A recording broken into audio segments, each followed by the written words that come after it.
Okay, we've all heard the hype and we saw this new paddle that came out from Diadem.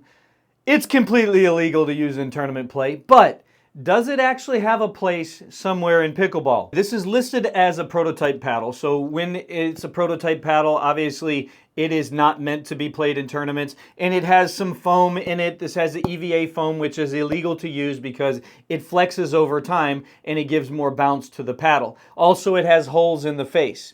So it's not legal to play in tournaments for those two reasons. But the paddle itself is 16 millimeter, its balance is 235, and it's an 8-ounce paddle. It's 16.4 inches long, and it's 7.4 inches wide. So it's traditional elongated handle shape and elongated paddle shape. It has a really good shape handle. You can feel the bevels really well. I think the handle is really good. Diadem, I've always loved their handles on the Warrior and the Warrior Edge. Same handle as those guys. Really, really good handle. But what's the difference? Why would I want to play this paddle? So there's a couple different areas that I think that this paddle can be used in rec play. First off, the sound. This paddle is one of the quietest paddles I've ever hit.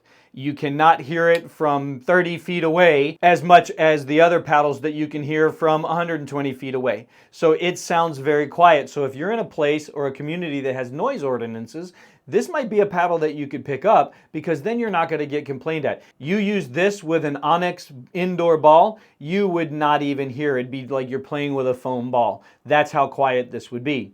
The second thing I think that this paddle is worthwhile to think about is the speed. So if you're a little bit older and you need a little bit of help from the paddle to give you speed, this is unparalleled in speed. There's been multiple speed tests done by multiple channels where this paddle is 5 to 6 miles per hour faster than any other paddle. So at the net, with a little bitty flick of the wrist, you can have some contact points and put it back. So one of these days, I'm going to get 4 of these paddles and we're going to have a little bit of game called speedball because I'd like to see how fast this ball gets. When you're playing with 4.5 plus players, I bet this paddle is going to hurt somebody. I think we'll call it the body shot contest or, speedball, whatever we want to call it. But I'll say that this paddle is very innovative. It's different, and I think it's going to start pushing the envelope on where paddles could go in the future when they figure out how to use this foam that's on the inside legally and to make this paddle where it is legal to play. If you don't want a prototype paddle and you want to try out the other Warriors, check out this video here.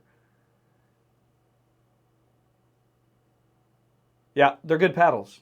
I like Diadem. They're a good company, good paddles. Yeah, you can just try them. Just click here, watch the review, see what you think.